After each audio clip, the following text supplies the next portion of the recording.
Junho Park was reviewing contracts in his Portland hotel when a child's panicked voice shattered his night. "My mum's bleeding and won't wake up. Please help." And even though it was the wrong number, even though he had a 7 a.m. meeting that could make or break his company's American expansion, something made him drop everything and race to save them. That decision led him to Diana, a struggling single mother he couldn't stop thinking about. And when his powerful soul family found out 3 months later that their arranged marriage heir was in love with an African-American waitress and her daughter, they sent him one message: "Come home and marry who we chose, or we'll make sure Diana and Ruby pay the price for his rebellion." And now he had 72 hours to decide if love was worth losing everything he'd spent his life building. Subscribe now, ladies, because what Junho does next will either restore your faith in love or break your heart. And you need to see which one it is.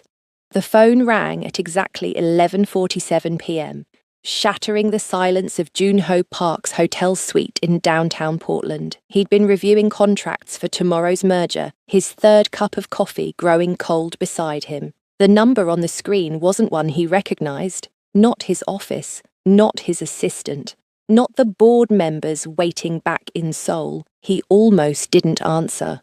"Hello?" His voice carried the slight accent that made American businessmen underestimate him, a mistake they only made once. "Please." A child's voice, high and breaking. "Please, my mum won't wake up. I don't know what to do. Please help me." Junho's entire body went rigid. "Slow down. Take a breath. Tell me what happened. She was making dinner and then she fell down and now she won't open her eyes." The little girl was sobbing now, words tumbling over each other. "I tried shaking her, but she won't wake up. There's blood on her head. I'm scared. I'm so scared." His heart slammed against his ribs. This wasn't his problem. He should hang up. Let the child figure out she'd dialed wrong. He had a 7 a.m. meeting that could make or break his company's expansion into the American market. Sleep was already a luxury he couldn't afford. But something in that terrified voice grabbed him by the throat and wouldn't let go. "Listen to me very carefully," he said, already grabbing his jacket with his free hand.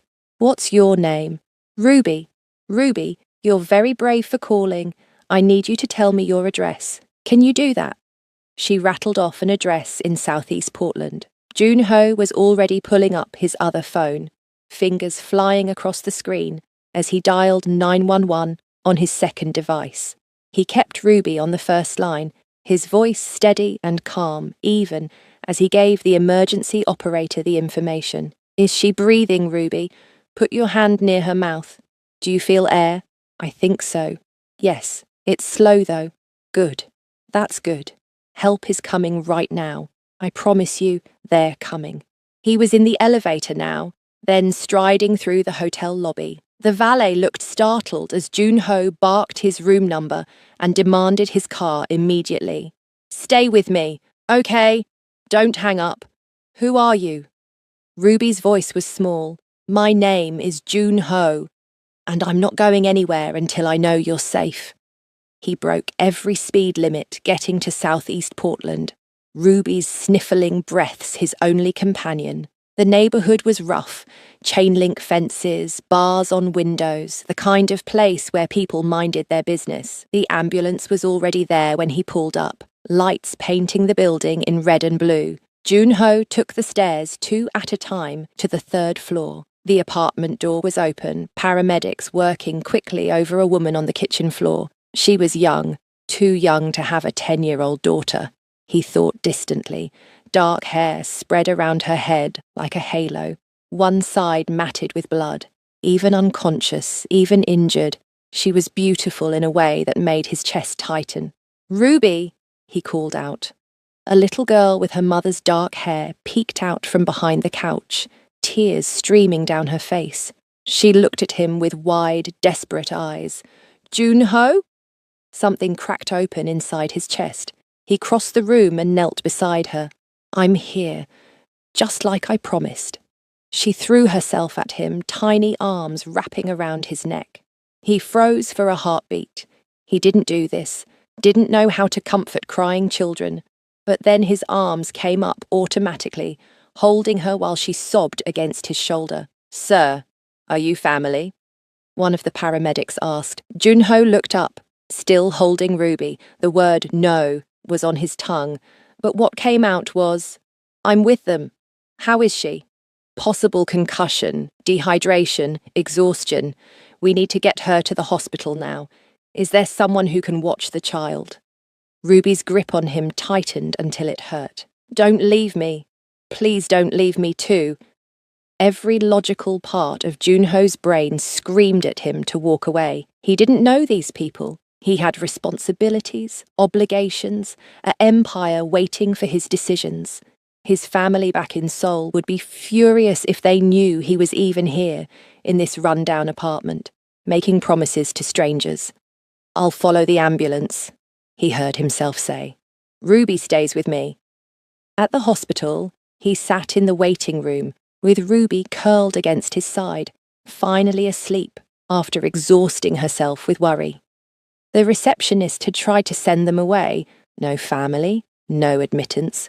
But one look at Junho's face and a credit card placed firmly on the desk had changed her tune.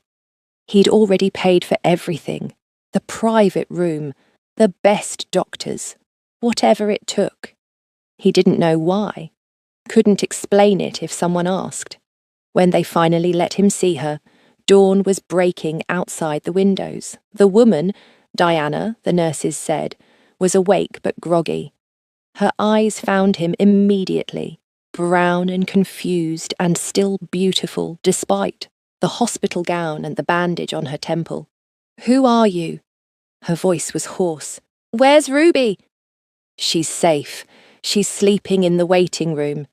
He stayed by the door, hands in his pockets to keep from reaching out to brush that strand of hair from her face. "She called me by accident. I came." Diana tried to sit up, winced. "You came? Why would you—" She looked around the room, taking in the private setup, the monitors, and her eyes went wide. "Oh, God! How much does this cost?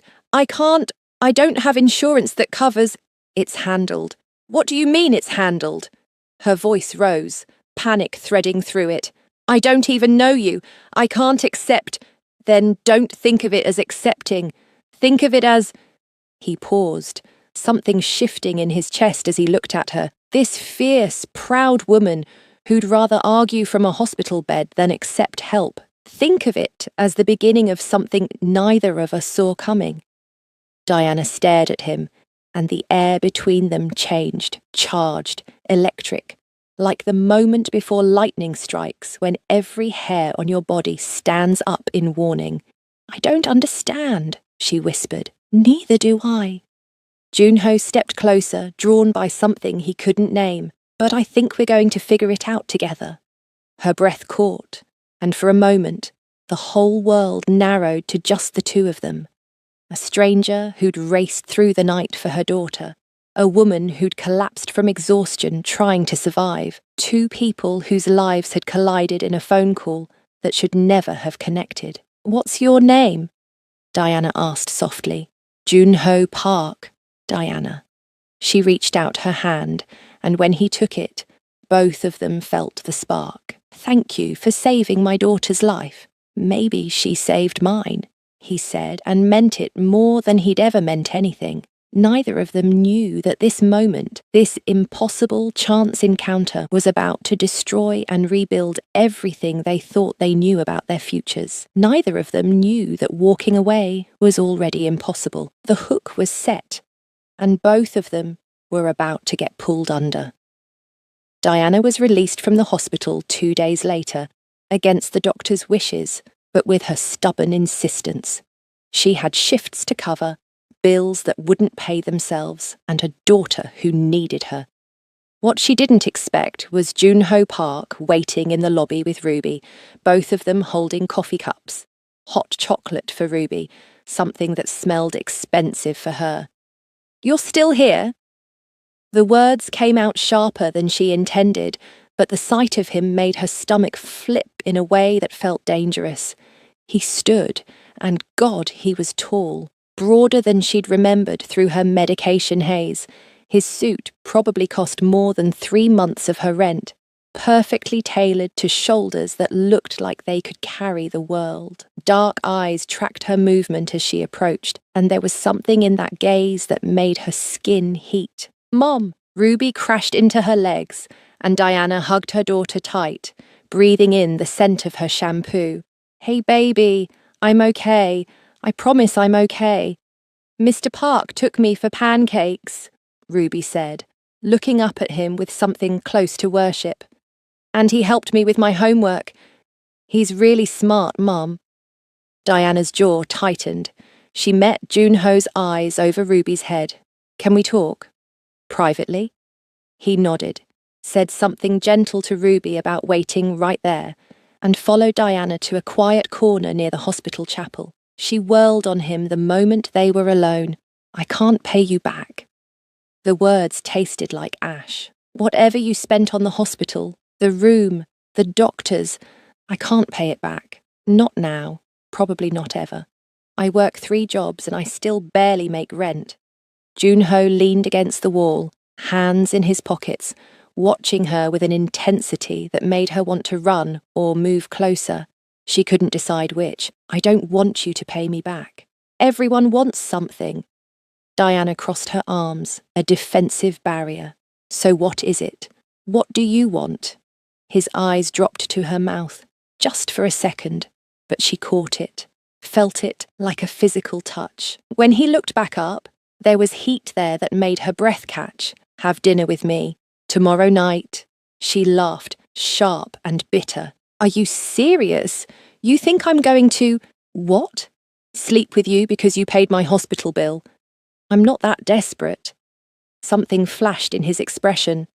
Anger, maybe, or hurt. "Is that really what you think of me? I don't know you."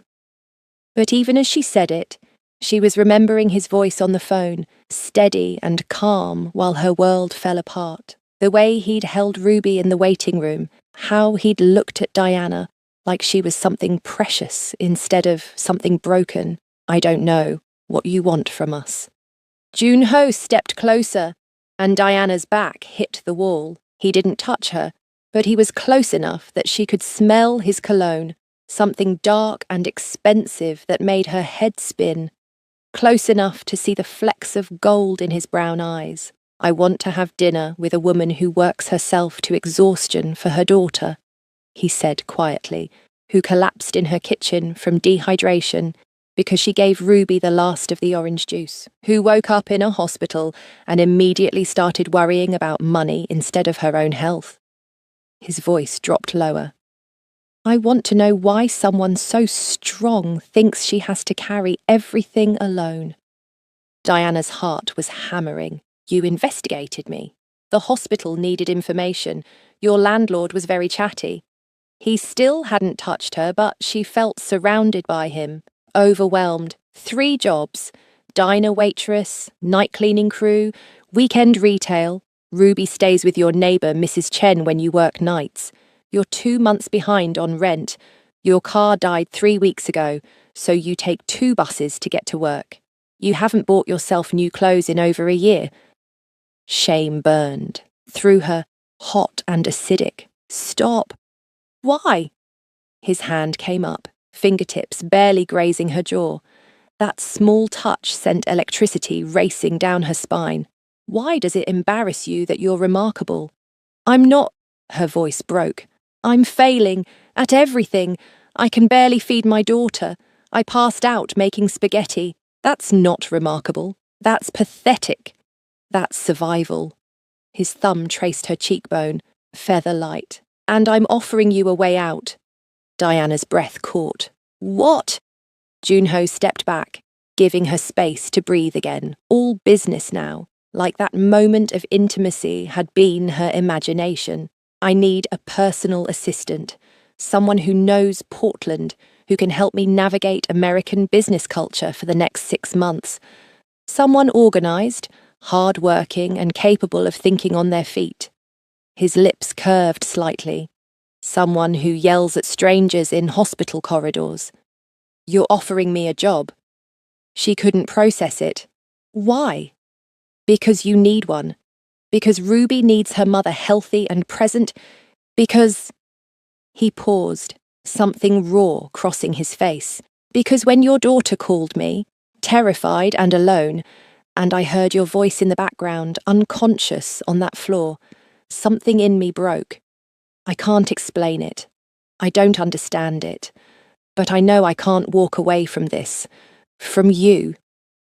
The honesty in his voice shook her. Diana pressed her palms against the wall behind her, needing the solid support. What's the salary? He named a figure that made her knees weak. 6 months of that would clear her debts, get them into a better apartment, maybe even let her finally enroll in the community college classes she'd been dreaming about. That's insane, she whispered. That's more than I make in a year. It's market rate for executive assistants in my company. Bull. She laughed shakily. What's the catch? And don't say there isn't one. Nobody offers that kind of money without strings. Junho met her eyes steadily. The catch is that you'll be working directly with me. Long hours, sometimes late nights. Business dinners, travel possibly. You'll see me more than you see anyone else. He moved closer again, and this time when he spoke, his voice was rough velvet. And we'll have to pretend that we don't feel this thing between us, this pull, because I don't mix business with personal and you don't trust easily. Can you do that, Diana? Can you work beside me every day and keep it professional? Her name in his mouth sounded like a prayer and a curse. Diana looked at him, really looked, at the expensive suit that couldn't hide the muscle underneath, the sharp jaw and full lips. The way he looked at her like he was starving and she was a feast he wouldn't let himself taste. She should say no. Every instinct screamed danger. What about Ruby? She asked instead. There's an excellent private school near my hotel, full scholarship for employees' children, after-school program until 6 p.m. He'd thought of everything, planned for her daughter's needs before his own. What kind of man did that? I need to think about it, she managed. Of course. Junho pulled out his phone, typed something, and hers buzzed in her pocket. He must have gotten her number from the hospital. I'm staying at the Heathman Hotel, Suite 2404. Call me when you decide. He started to walk away, then turned back. Diana, for what it's worth, I hope you say yes. Not because I need an assistant, but because I think you're going to change my life, and I'm terrified of what happens if you walk away. He left her there, back against the wall, heart racing, body humming with an awareness she hadn't felt in years, maybe ever.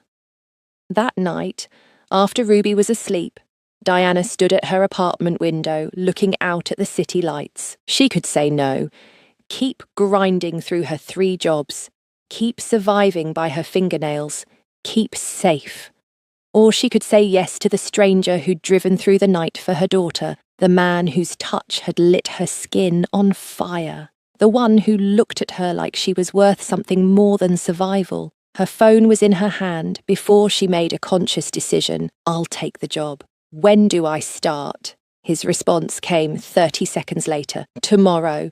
And Diana, thank you for trusting me. She stared at those words until her vision blurred. Trust, as if she had any left to give. But God help her. She wanted to try. 3 weeks into working for Junho Park, Diana realised she was in serious trouble. It started innocently enough. Morning meetings over coffee where he actually listened to her ideas. Afternoon calls with investors where he'd catch her eye across the conference room and she'd have to bite back a smile at his subtle eye roll when someone said something ridiculous. The way he remembered Ruby's school schedule without being asked, adjusting meetings so Diana could make pickup time. But then came the late nights. The first one happened almost by accident. A merger contract that needed review before a morning deadline. Just the two of them in his penthouse suite in Seattle, where they'd travelled for meetings. Diana sat on the leather couch with papers spread around her while Junho worked at his desk, jacket discarded, sleeves rolled up to reveal forearms that had no business being that distracting. "This clause doesn't make sense," she said, frowning at the legal language. "They're basically asking you to give up decision-making power." Junho looked up, something like pride warming his expression. "You caught that?" "My lawyers in Seoul missed it." "Your lawyers in Seoul aren't reading at midnight after 5 cups of coffee." But she smiled, pleased. He stood, stretched, and Diana's mouth went dry, watching the way his shirt pulled across his chest. He crossed to the couch, sat beside her, close enough that their thighs almost touched, and leaned in to read over her shoulder. "Show me," he murmured, and his breath ghosted across her neck. Diana's hand trembled slightly as she pointed to the paragraph. "Here, and here. They've buried the language, but it's there." "Clever." His voice was low, appreciative. "You're good at this. Better than good." She turned her head to respond and found his face inches from hers, close enough to see the faint scar above his eyebrow, close enough to count his eyelashes, close enough to lean forward and Diana shot to her feet, papers scattering. "I should go. It's late. Ruby's with Mrs. Chen, but I don't like to—" "Diana." Junho stood slowly, and there was something predatory in the movement that made her pulse spike. "Why do you do that?" "Do what?" "Run. Every time we get close to something real." Her laugh was shaky. "There's nothing to run from. This is a job. You're my boss." "Is that what I am?" He stepped closer, and she stepped back. A dangerous dance. Because when you laugh at something I say, I forget about contracts and mergers. When you bite your lip thinking about a problem, I forget my own name. When you look at me like you're looking at me right now, stop. Her back hit the window. "Please stop." "Why?" He was close now, hands braced on the glass on either side of her head, caging her in without touching her. "Tell me you don't feel this. Tell me I'm imagining the way you look at me when you think I'm not watching." Diana's chest heaved. She couldn't do this. Couldn't want him this badly. "You'll leave. In 6 months, you'll go back to Seoul and your real life, and Ruby and I will be exactly what we've always been. Alone." Something cracked in his expression. "Is that what you think? That you're just a diversion?" "Aren't I?" She forced the words out. "Rich, powerful CEO, struggling single mother. I've read enough books to know how this story ends." Junho's jaw clenched. He stepped back, giving her space, and the loss of his heat felt like punishment. "Get your coat. I'll drive you home." They didn't speak in the elevator, didn't speak in the car.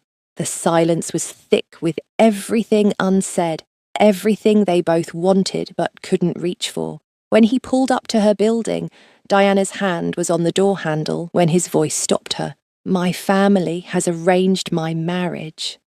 The words were flat, emotionless. "To the daughter of my father's business partner. It's been decided since I was 23. Ice flooded Diana's veins. "Oh, I've been avoiding it for 6 years. Coming to America was partially business, partially escape." He stared straight ahead, hands tight on the steering wheel. "But they're getting impatient. When I go back to Seoul, they'll expect me to set a date. Then I guess it's good we didn't—" Diana couldn't finish the sentence. "Yes." His voice was rough. "Good." She got out of the car, and neither of them said goodbye. For 3 days, things were painfully professional. Junho was polite, but distant. Diana threw herself into work, staying busy, not thinking about the way his eyes had looked at her in that moment before he'd pulled away. Then came the rainy evening that changed everything. They were back in Seattle, reviewing presentations in his penthouse. Rain hammered against the floor-to-ceiling windows, the city lights blurred and soft beyond the glass. Diana had been quiet all afternoon, distracted. "What's wrong?" Junho finally asked, setting down his tablet. "Nothing. I'm fine, Diana." He waited until she looked at him. "Talk to me." Maybe it was the rain. Maybe it was the exhaustion. Maybe it was knowing that whatever this was between them had an expiration date. So what did it matter if she was honest? "Ruby asked about her father today," Diana said quietly. She wanted to know why he left, what she did wrong. Junho went very still. "What did you tell her?" "That she did nothing wrong. That some people aren't capable of love, and that's their failure, not hers." Diana's voice cracked. "But how do I explain that her father took one look at her after she was born and decided we weren't worth staying for? That he didn't want the responsibility, the mess, the reality of a family?" "Diana, I was 22, pregnant and terrified, and he said..." She pressed her hands to her face. "He said I'd trapped him, that he never wanted kids, that I'd ruined his life." The tears came then, hot and ashamed. And maybe he was right. Maybe I did trap him. Maybe I was selfish, wanting to keep her when I knew he didn't want. Junho was across the room in 3 strides. His hands cupped her face, thumbs wiping away tears. Don't you dare blame yourself for his cowardice." "I should have known better, should have chosen better." "You were 22. His voice was fierce, and he was a fool who walked away from the 2 most remarkable people I've ever met. Diana looked up at him, vision blurred with tears, and something in his expression stole her breath. There was fury there, yes, but also tenderness, protectiveness, want. "Junho," she whispered. His thumb traced her lower lip, and she felt that touch everywhere. "Tell me to stop. I can't. Tell me this is a mistake." "It is." Her hands fisted in his shirt, pulling him closer even as she said it. "It's a terrible mistake." "Then tell me you don't want this." His forehead pressed against hers, their mouths a breath apart. "Tell me you don't think about what it would feel like, my hands on your skin, your body under mine, the sounds you'd make when I..." Diana kissed him. It wasn't gentle. Wasn't sweet. It was 3 weeks of denial and want and hunger crashing together. His hands tightened on her face, and she made a sound against his mouth that was half gasp, half plea. He walked her backward until her back hit the wall, his body pressing against hers, and God, she could feel every hard inch of him. "Diana?" Her name was a groan against her lips. "We can't..." "I know." She pulled him back down, kissing him harder. "I know, I know, I know." His hands slid down her, sides gripping her hips, and she wrapped her leg around his waist, desperate to get closer. He made a rough sound in his throat and ground against her, and Diana gasped at the friction, at the heat, at the way her body responded to him like it had been waiting for this her entire life. Junho broke the kiss, breathing hard, his lips moving to her jaw, her throat. "Tell me to stop. I'll stop right now if you tell me to." Diana's head fell back against the wall, giving him access. "Don't you dare!" His teeth scraped the sensitive skin where her neck met her shoulder, and she whimpered, "I want you." The words were rough against her skin. "I want you so badly I can't think straight. But if we do this, Diana, if we cross this line..." Reality crashed back in. His arranged marriage, her job, Ruby, all the reasons this was impossible. Diana pushed against his chest, and Junho stepped back immediately, his chest heaving, eyes dark with desire and frustration. "I can't," she whispered. "I can't be another mistake. Can't give Ruby another person to lose. You wouldn't be. In 6 months, you leave. Back to Seoul, back to your fiancé, back to your real life, and I'll be the American assistant you almost slept with." The words tasted bitter. I can't do that. I won't. Junho's hands clenched at his sides. What if I don't go back? Her laugh was broken. You will. Family and duty and honour. You've told me how important those things are to you. You'll go back because that's who you are. And if I choose differently, you won't. Diana grabbed her bag, needing to leave before she did something stupid, like beg him to choose her. I'll see you tomorrow. We have the meeting at 9. Diana, wait. But she was already gone, leaving him standing in his penthouse with the taste of her still on his lips and the knowledge that they'd just destroyed any chance of keeping things professional. Outside, rain soaked through her jacket as she waited for her rideshare. Diana pressed her fingers to her mouth, still feeling the ghost of his kiss. She was falling, had already fallen, and there was no safety net waiting to catch her. The San Francisco trip wasn't supposed to mean anything, just a weekend meeting with West Coast investors, and Junho had casually mentioned that Diana should bring Ruby, make a vacation of it, he'd said, his treat. Diana should have said no, should have recognized the danger in playing house with a man she was desperately trying not to love. But Ruby's face when she heard about San Francisco, the Golden Gate Bridge, Fisherman's Wharf, cable cars, made it impossible to refuse. So here they were on Saturday afternoon, the three of them walking through Golden Gate Park like a real family. Junho had Ruby on his shoulders, her delighted laughter ringing out as he pretended to almost drop her. Diana walked beside them, her phone full of pictures she knew she'd torture herself with later. Mom, look! Ruby pointed at the Japanese tea garden. Can we go in, please? Of course. Junho was already heading toward the entrance, pulling out his wallet. You don't have to pay for everything, Diana protested quietly. He looked at her, something soft in his expression. I know. I want to. Inside the garden, Ruby ran ahead to look at the koi pond. Junho's hand found Diana's, fingers threading through hers, and she let herself have it. Just for today, just this once. She's happy, he said, watching Ruby. She loves you. Diana's voice was barely above a whisper. She talks about you constantly.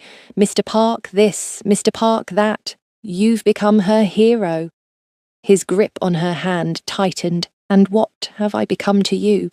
Diana looked up at him, at this man who'd somehow become essential in just 6 weeks. Something dangerous. Good. He pulled her closer, his thumb stroking the inside of her wrist. Because you've become the most dangerous thing that's ever happened to me. That evening, after a day of tourist adventures, Ruby crashed hard. They'd gotten a 2-bedroom suite, separate rooms, Diana had insisted, and Ruby fell asleep during the movie they'd been watching, curled against Junho's side. I'll put her to bed, Diana whispered. But Junho was already standing, lifting Ruby easily into his arms. Diana watched him carry her daughter to the bedroom, watched him tuck the blankets around her with a gentleness that made her chest ache. When he returned to the living room, she was standing on the balcony, arms wrapped around herself against the cool evening air. Wine? He asked, and she nodded. He poured 2 glasses from the bottle he'd ordered earlier, then joined her outside. The Golden Gate Bridge stretched before them, lit up against the dark water, breathtaking and impossibly romantic. Thank you for today, Diana said softly. Ruby won't stop talking about this for months. What about you? Junho moved closer, his shoulder brushing hers. What will you talk about? How we pretended. She took a sip of wine, needing the courage. How for one day we got to play at being something we can't have. Why can't we have it? Diana turned to face him. You know why. Your family, your responsibilities. I called my father yesterday. Junho's voice was quiet but firm. Told him I'm not going through with the marriage.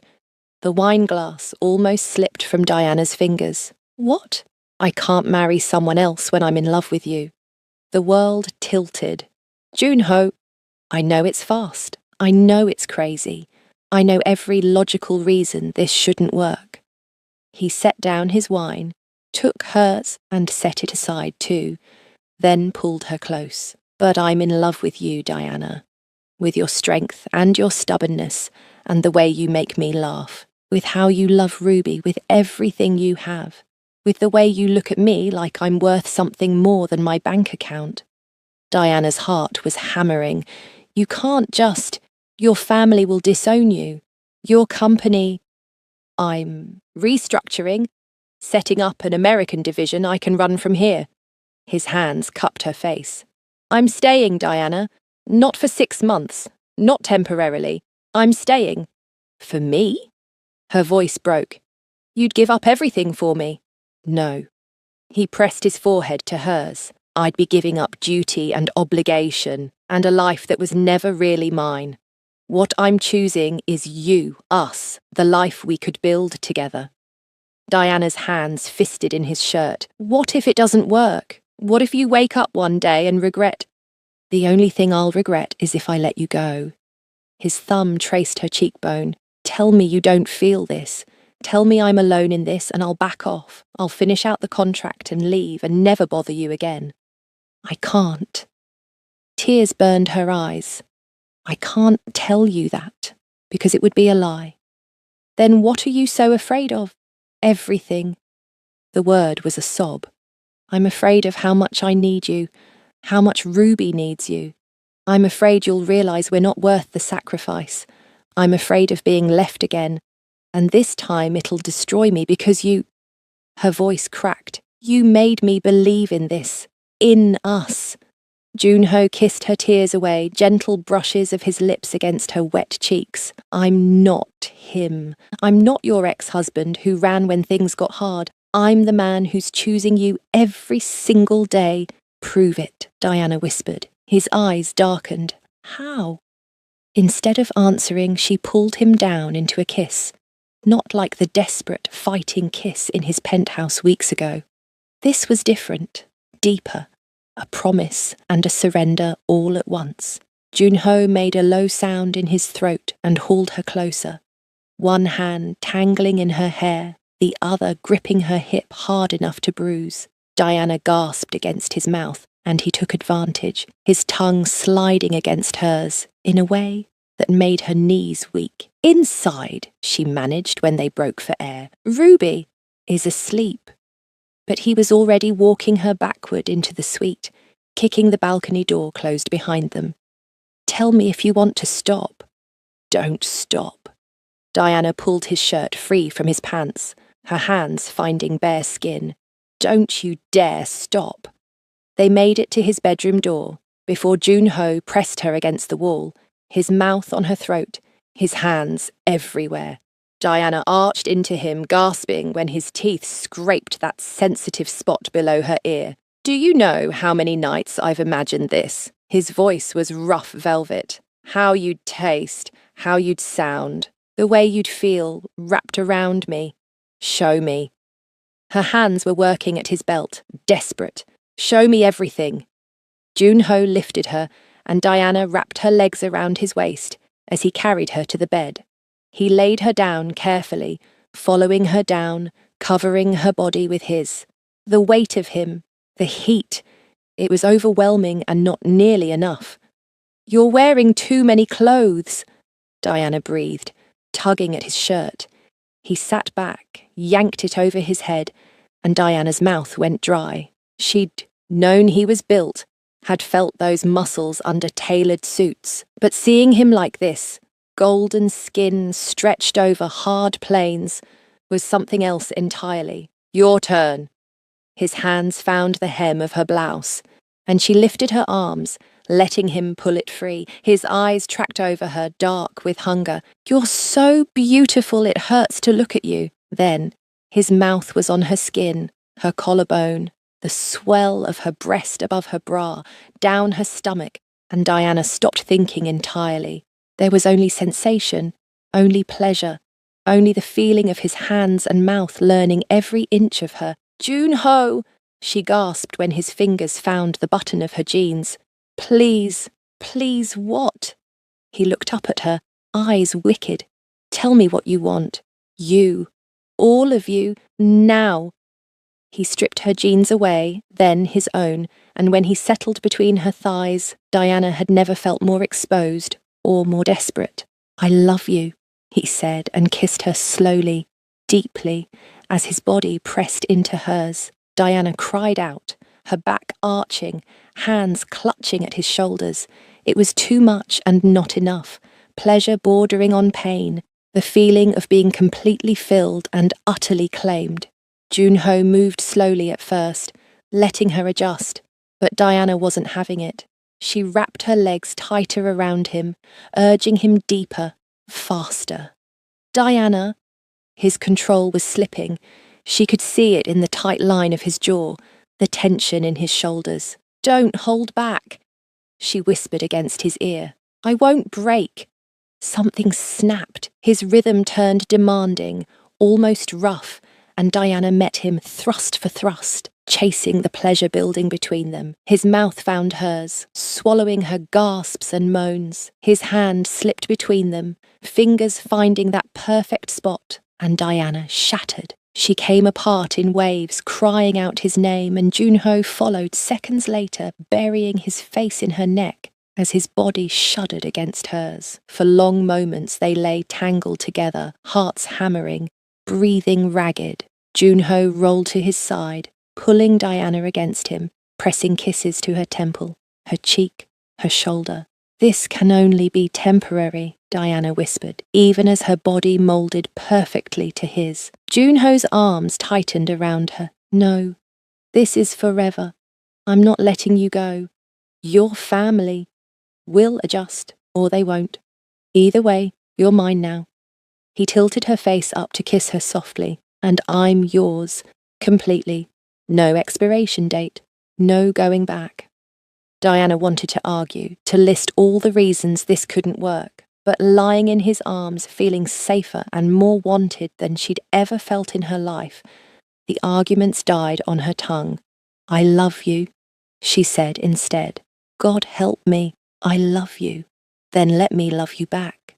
His hand stroked down her spine. Let me be what Ruby needs, what you need. Let me stay. Outside, the Golden Gate Bridge glittered in the darkness. Inside, two people who'd found each other by accident held on tight, choosing each other despite every obstacle. The point of no return had passed, and neither of them wanted to go back. 3 months after San Francisco, Diana woke up in Junho's Seattle penthouse, with his arm draped possessively across her waist and Ruby's laughter drifting from the kitchen. He was teaching her to make Korean pancakes, something that had become their Sunday morning ritual. Diana stretched, her body pleasantly sore in all the right places. Last night, after Ruby had gone to bed, Junho had backed her against the kitchen counter with hunger in his eyes and possession in his touch. They'd barely made it to the bedroom. She was pulling on his shirt, her favourite thing to wear around the apartment, when she heard his phone ring. The tone was different, the one he'd assigned to his father. Diana froze in the bedroom doorway. Through the partially open door, she could see Junho's expression change as he answered, speaking rapid Korean. His voice started calm, but quickly escalated, sharp and defensive. Ruby looked up from her pancake, worried. Is Mr. Park okay? He's fine, baby. Just a work call. Diana moved to distract her daughter, but she couldn't stop listening to the one-sided conversation, couldn't stop watching the way Junho's jaw clenched, the way his free hand fisted at his side. The call lasted 15 brutal minutes. When he hung up, Junho stood perfectly still, staring at his phone like it was a bomb. Junho? Diana approached carefully. He turned, and the devastation in his eyes made her stomach drop. We need to talk. After breakfast.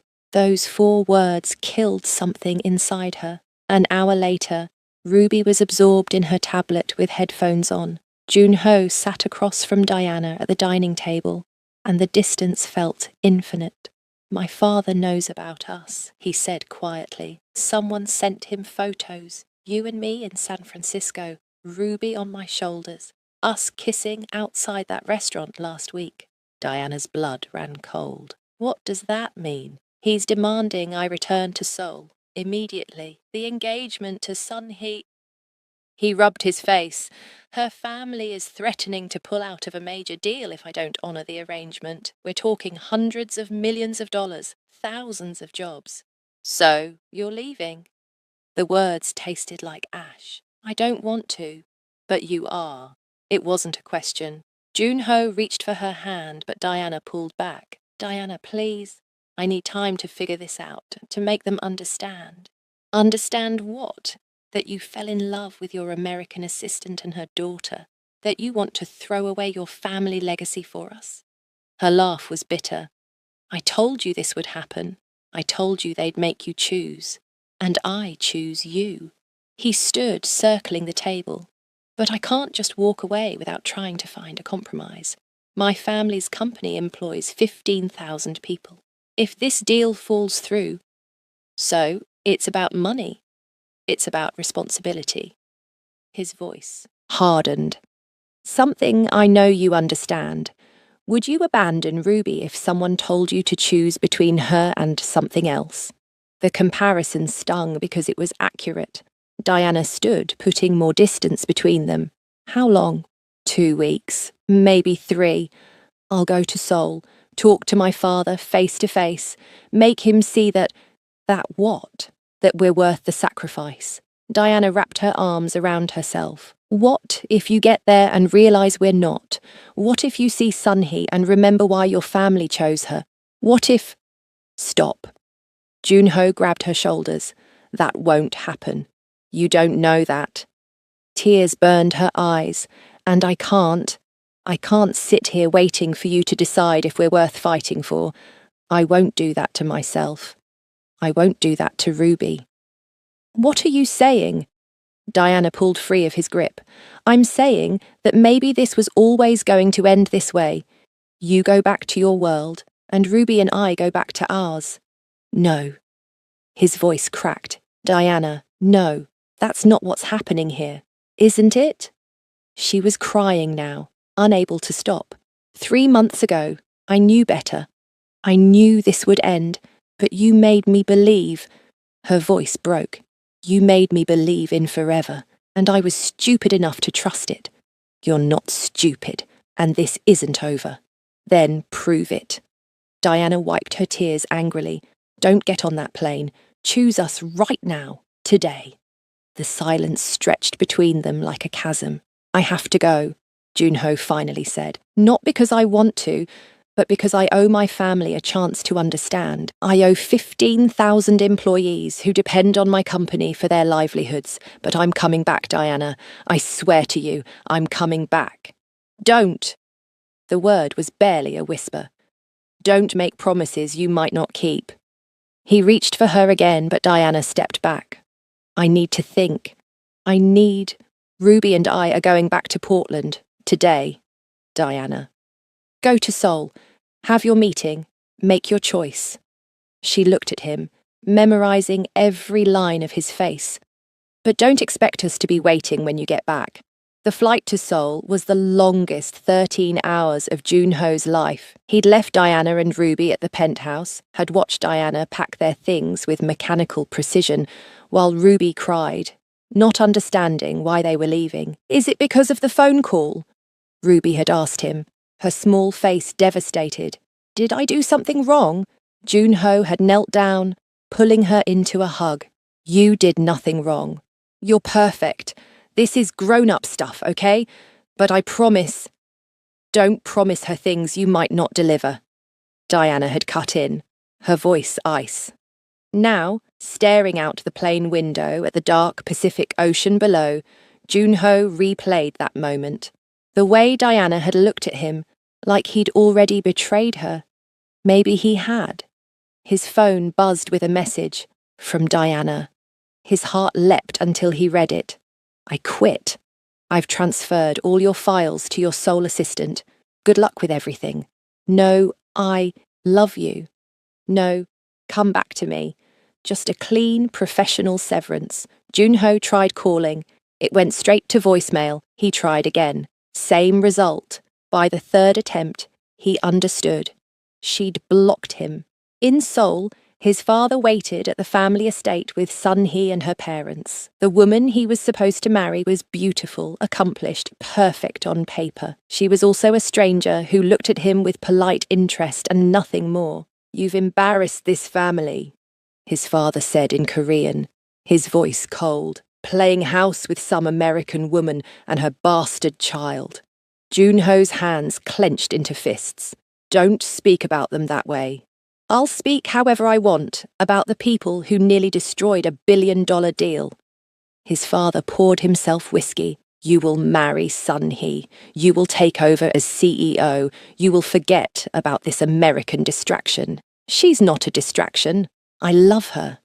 His father laughed, sharp and cruel. "Love? You sound like a teenager. This is business, Junho. This is legacy. Your grandfather built this company from nothing. Your mother and I have grown it into an empire, and you want to throw it all away for what? A waitress with baggage. She's more than you'll ever understand." "Then make me understand." His father leaned forward.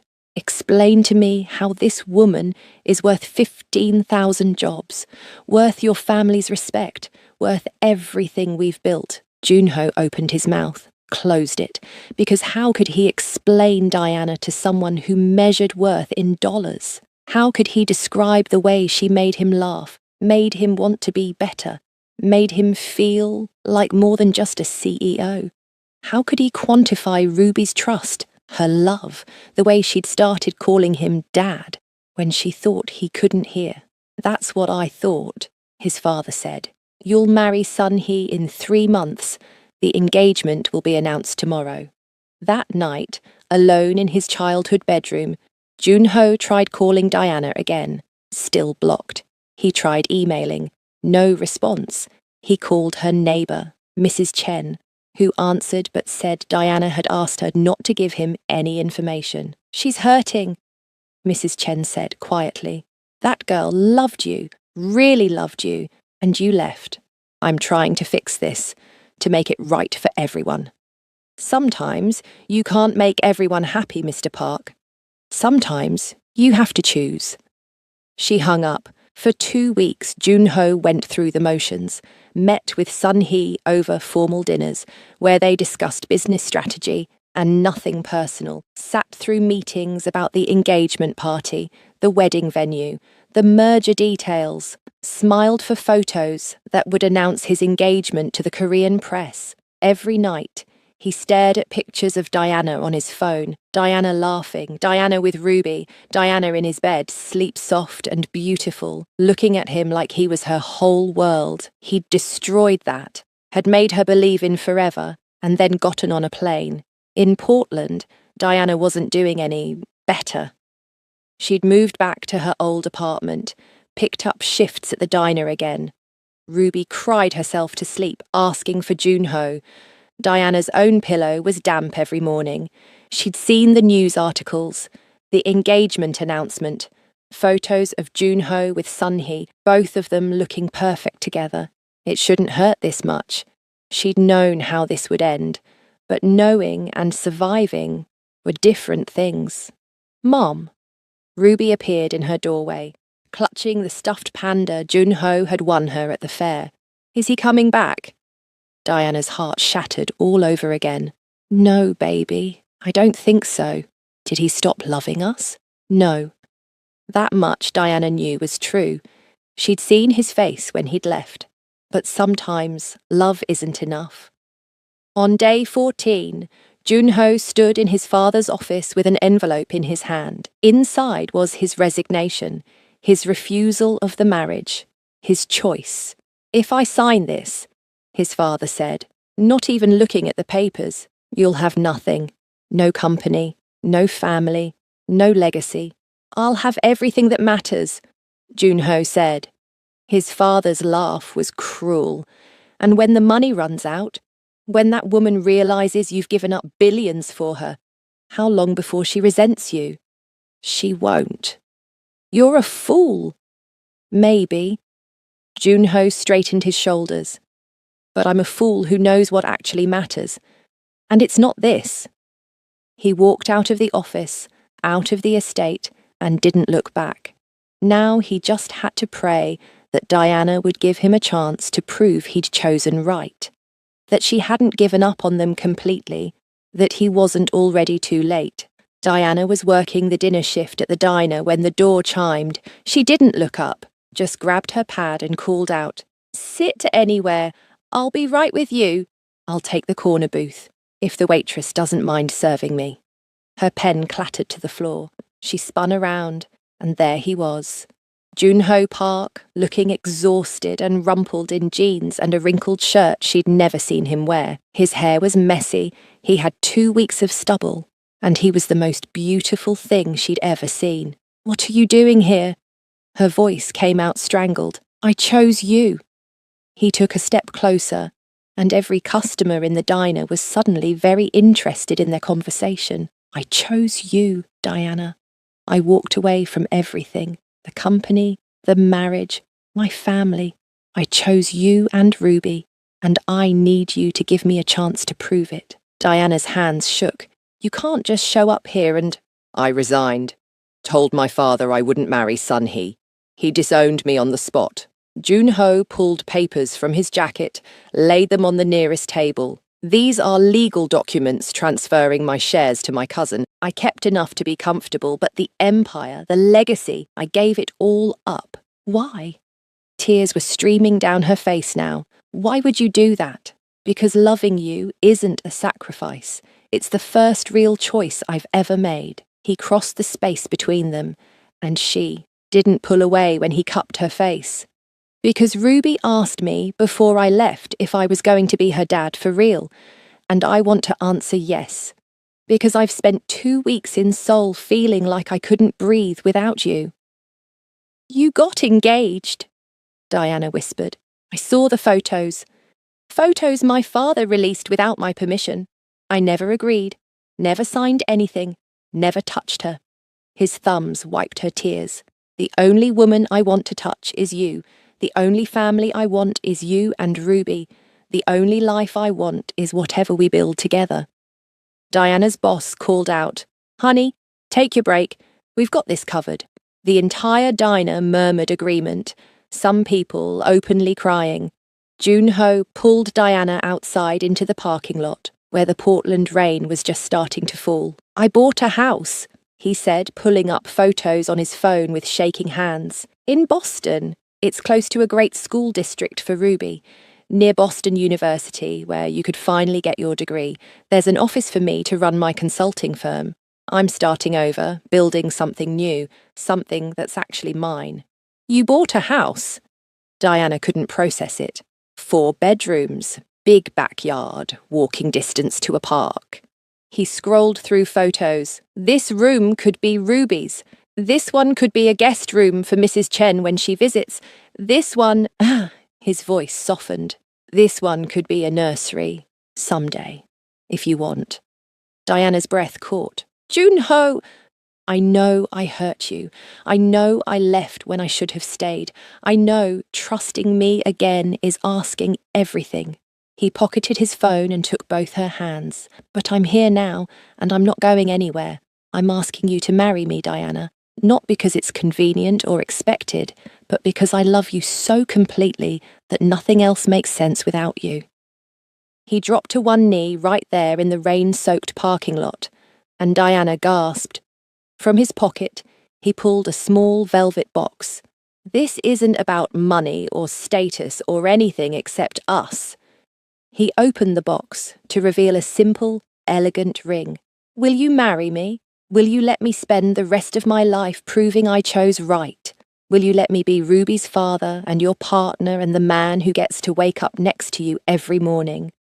Diana looked at him, this man who'd given up billions for her, who'd crossed the world twice because she and Ruby were his home, and suddenly all her fear evaporated.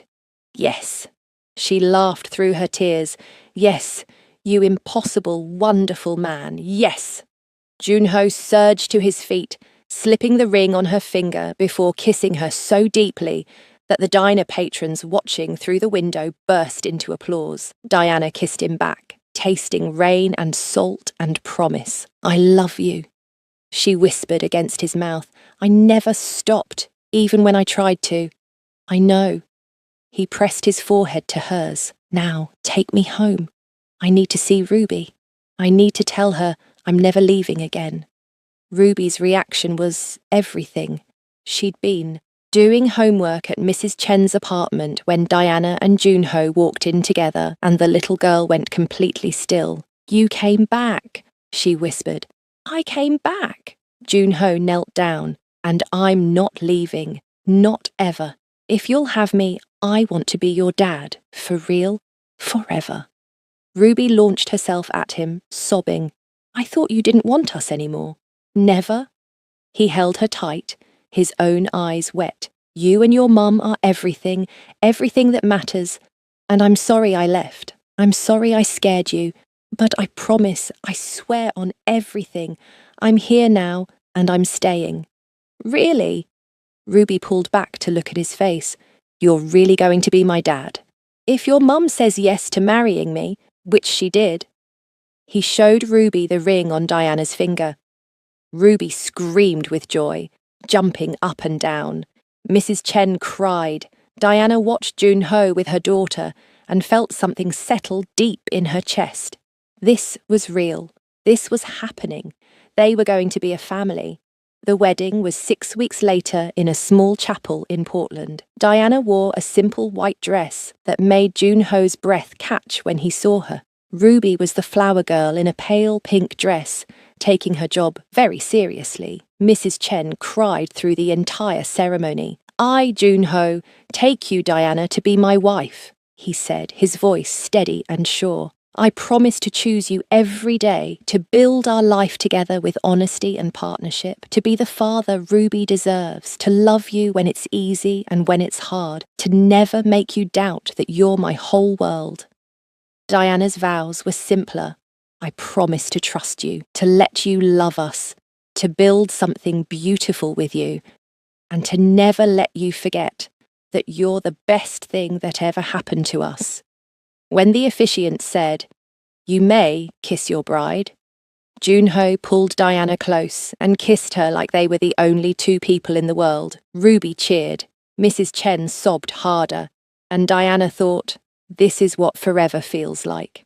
1 year later, Boston. Diana unlocked the door to their Boston home, arms full of textbooks from her morning classes at BU. She was exhausted from her sociology exam, but grinning because she'd aced it. "I'm home," she called out. "Kitchen." Junho's voice floated back. She found him at the island, laptop open, reviewing something while stirring pasta sauce. He'd ditched the designer suits for jeans and sweaters most days, working from the home office he'd built. His consulting firm was thriving, helping Korean companies expand to America. And he was happier than she'd ever seen him. How was the exam? He looked up, and the love in his eyes still made her breath catch. Perfect. How was your call with Tokyo? Signed the contract. He grinned. We're celebrating tonight. Where's Ruby? Soccer practice. Mrs. Chen's picking her up. He abandoned the sauce to pull Diana close, which means we have exactly 45 minutes alone. Diana laughed against his chest. 45 whole minutes. Whatever will we do? I have some ideas. His mouth found that spot on her neck that made her gasp. Starting with taking you upstairs. The pasta will burn. I don't care. He was already walking her backward toward the stairs. I've been thinking about you all day. About tonight. About celebrating our anniversary properly. Their bedroom was bathed in late afternoon light. Junho had already set up champagne on ice, rose petals on the bed. He'd planned this. You romantic, Diana murmured as he slowly unzipped her jacket. Only for you. His hands slid under her shirt, warm against her skin. Do you know what today is? Our anniversary. 1 year of being married, but also... He pulled back to look at her. 1 year and 3 months since a terrified little girl called the wrong number and changed my entire life. Diana's throat tightened. Best wrong number ever. The best. He kissed her softly. That call gave me everything. You, Ruby, this life, a reason to wake up excited every morning. I love you, Diana whispered. I love the life we built. Show me. His voice dropped to that rough velvet that made her melt. Show me how much. Diana pushed him back onto the bed, climbing over him with a smile that was pure heat.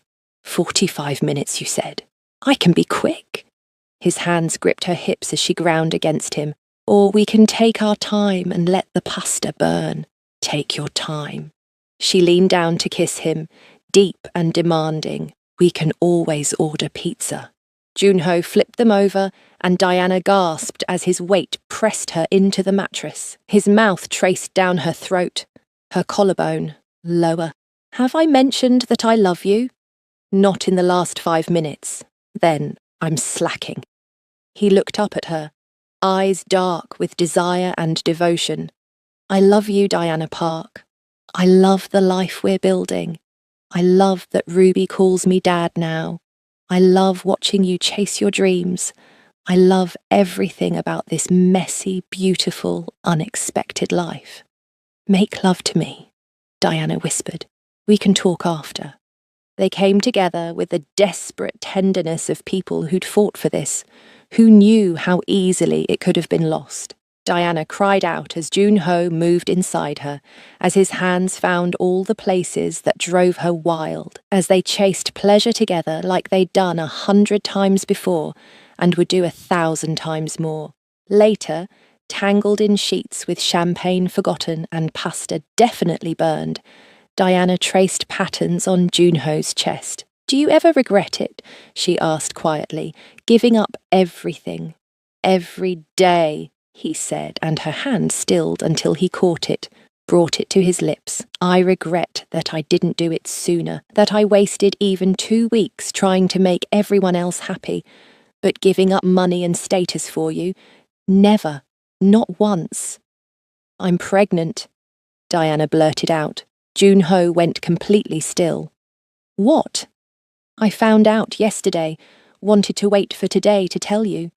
She looked up at him nervously. We hadn't really talked about timing, and I know Ruby's still adjusting. He kissed her silent. When he pulled back, his eyes were wet. We're having a baby. We're having a baby, Diana. He cradled her face. You just made this the best anniversary in the history of anniversaries. She laughed, crying now too. Yeah? Yeah. He kissed her again, gentle and reverent. Thank you for this life, for trusting me, for taking a chance on the stranger who answered the wrong number. Best accident of my life, Diana whispered. Outside, they heard the front door open, Ruby's voice, calling out that she was home, Mrs. Chen asking about dinner. Junho and Diana looked at each other and started laughing. Pizza? He suggested. Definitely pizza. They got dressed quickly, Diana stealing his shirt like always, and went downstairs to their daughter and their life and their beautiful, chaotic forever. Because sometimes the best things in life come from the most unexpected places. Sometimes a wrong number connects you to exactly the right person. Sometimes giving up everything leads you to having it all. And sometimes love is worth every risk. Thank you for staying with Diana, Junho, and Ruby's journey from one wrong number to forever. If your heart is full right now, if this story reminded you that real love is worth every risk, then you're exactly where you belong. Subscribe for more passionate love stories that prove the best things in life come when you least expect them. Stories about second chances, impossible choices, and the kind of love that changes everything. Drop a comment below, ladies. Where are you watching from? What moment made you believe in their love? Was it when he raced through Portland for strangers? When he walked away from billions? Or that rain-soaked proposal? And here's the real question. Do you believe a man can truly change his entire life for love? Or is that just a beautiful fantasy? We want to hear your wisdom.